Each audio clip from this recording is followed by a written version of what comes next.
আরে এই পেঙ্গুইন তো ঘুমিয়ে রয়েছে, এই ফাঁকে আমি ওর শরীরের সবগুলো লোম তুলে নেই। আরে কি আমার শরীরটা এরকম খালি লাগছে কেন?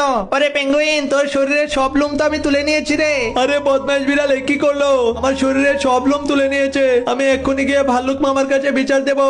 এই পেঙ্গুইন ভাগিনা, তুই আর কান্না করিস না। দাঁড়া, আমি ওই বিড়ালটাকে গিয়ে একদম মেরে দেবো। দাঁড়া, দেখছি ওই বিড়ালটা কোথায় আছে। আরে ওই তো পেয়েছি ওই বিড়ালটাকে। ওরে বাবা, ভাল্লুকটা আমার পিছনে লেগেছে। বাঘ মামা তুমি কোথায়? জলদি আমাকে বাঁচাও। দাঁড়া বিড়াল ভাগিনা, আমি ড্রোনে করে এই কাঁঠাল পাঠিয়ে ওই ভাল্লুকটাকে অজ্ঞান করে দিচ্ছি। দাঁড়া ভাল্লুক, তুই এখনই বুঝবি।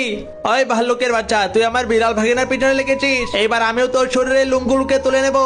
বাঘ মামা চলো, আমরা পেঙ্গুইন আর ভাল্লুকের চামড়া দিয়ে আমাদের জন্য শীতের জামা বানিয়ে নেই। আরে বাঘ মামা, এই জামাগুলো পরে তো আমাদের শরীরে শীতই লাগছে না। এই পেঙ্গুইন ভাগিনা, তুই আর কান্না করিস না রে। ওই বিড়াল আর বাঘ মিলে আমাদের দুজনের শরীরে লোম তুলে নিয়েছে। চল আমরা গিয়ে জিম করি, তারপর একদিন শক্তিশালী হয়ে ওদেরকে এসে শিক্ষা দেব। বিড়াল যখন মনের সুখে দোল খাচ্ছিল, তখন চিতা এসে বিড়ালটাকে লাথি মেরে আকাশে পাঠিয়ে দেয়। এরপর চিতা মনের সুখে দোলনায় বসে দোল খেতে শুরু করে। ওই চিতার বাচ্চা, তুই আমাকে মেরেছিস না? দাঁড়া, আমি বাঘ মামার কাছে গিয়ে এখনই বিচার দিচ্ছি। বাঘ মামা, ওই বদমাশ চিতা আমাকে মেরে দোলনা থেকে ফেলে দিয়েছে, তুমি ওর একটা বিচার করো। কি ওই চিতার এত বড় সাহস? চল আমার সাথে, ওকে গিয়ে আজকে শেষ করে দেবো। বিড়াল আর বাঘ তো এই রাস্তা দিয়ে আসবে, আমি এই রাস্তার মধ্যে একটা গাছ কেটে ফেলে রেখে দেই।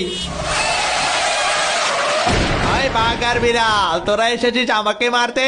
এই যে দেখ আমার হাতে কত বড় তলোয়ার। আয় আয় আমার সাথে আয়। এরপর চিতার সাথে বাঘের অনেকক্ষণ মারামারি হয় এবং সবশেষ চিতা সেই বাঘ আর বিড়ালকে হারিয়ে দেয়। আরে বদমাশের বাচ্চারা, যা যা এবার বাড়ি ফিরে যা, তোদেরকে এবারের মতো মাফ করে দিচ্ছি। ওই বিড়াল ভাগিনা, তোর কারণে ওই চিতার হাতে আমি মার খেলাম রে। এবার বনের প্রাণীরা আমাকে দেখে তো আর ভয় পাবে না। চল চল আমরা বাড়ি ফিরে যাই। আমাদেরকে আরো শক্তিশালী হয়ে ফিরে এসে তারপর ওই চিতাকে শিক্ষা দিতে হবে।